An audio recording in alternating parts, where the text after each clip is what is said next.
Okay, welcome back everyone. I'm doing this video twice. The first one inexplicably went into slow-mo, and what was like a 5-minute video stretched out to, I don't know, 35. So let's try this again. I have for you today, not one robot, not two robots, but a dozen robots, and a dozen vintage Japanese robots. And how do you get a dozen Japanese robots? Well, you have to find this box here, this container, if you will, this display box. And in the box here, there's a dozen donuts, and a dozen robots. And yeah, I don't typically come across the carton, full carton containers of these robots. So you can see this was half perforated. And thank God they didn't punch it out, because I probably wouldn't have bought it. So what you would do is cut or punch through the perforation, fold it over, and you would lay it down like this, and you would open your carton, and here you would display your dozen donuts or robots. I got donuts on the brain. So there it is. This is a full helping of 12 robots. Not donuts, but robots. I guess maybe because they have this circular pattern around there. But anyway, yeah, I came across this, and it was cool to find a complete unpunched example of this. Now, this was made by Hero Toy in Japan. I don't know when, but they do have the caution, so I'm thinking later. Could have been 70s, as late as the 80s. I don't know about the 80s. But anyway, here's your side panel. It's a heavy box, too, with these 12 robots in here. Another side panel there.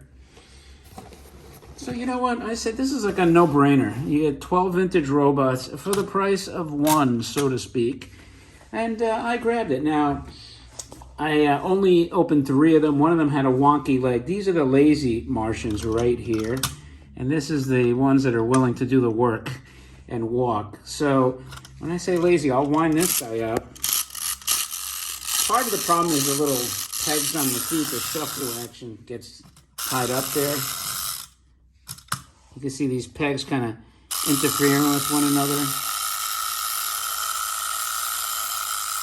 But if it wasn't interfering, he would actually walk fairly well.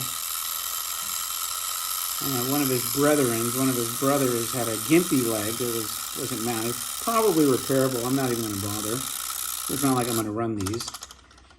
So there's your one Martian there. And you know, while I'm at it, look, they have kind of like that nautical compass style chest piece, some rivet details. There's the close-up of the face.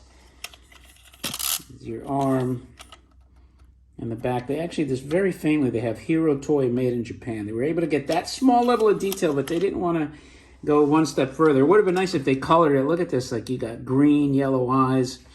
I suppose you can hand paint one of these, you know, that might be pretty cool. Of course, you ruin the originality. I guess if I found these loose ever, what I would do is have somebody professionally paint them. Just 2 to look. This one would be blue, the silvery blue.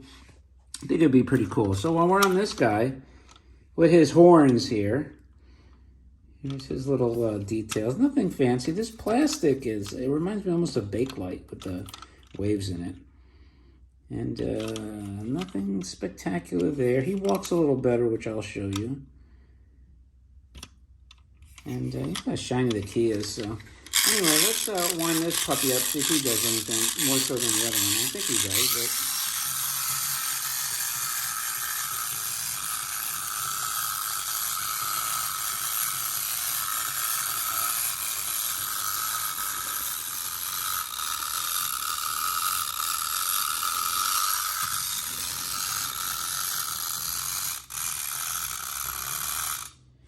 much more active than his lazy counterpart there. But anyway, that is your wind-up walking action, The Martians, with their very interesting original case box. Let me know what you think of this. I thought it was pretty cool. Let me know if you have these. I'd be interested to know if anyone has these loose without that carton quantity box. And as always, as a reminder, don't forget, subscribe, and don't forget to like the video, leave a remark. And always appreciate you joining me with that. I'll talk to you later.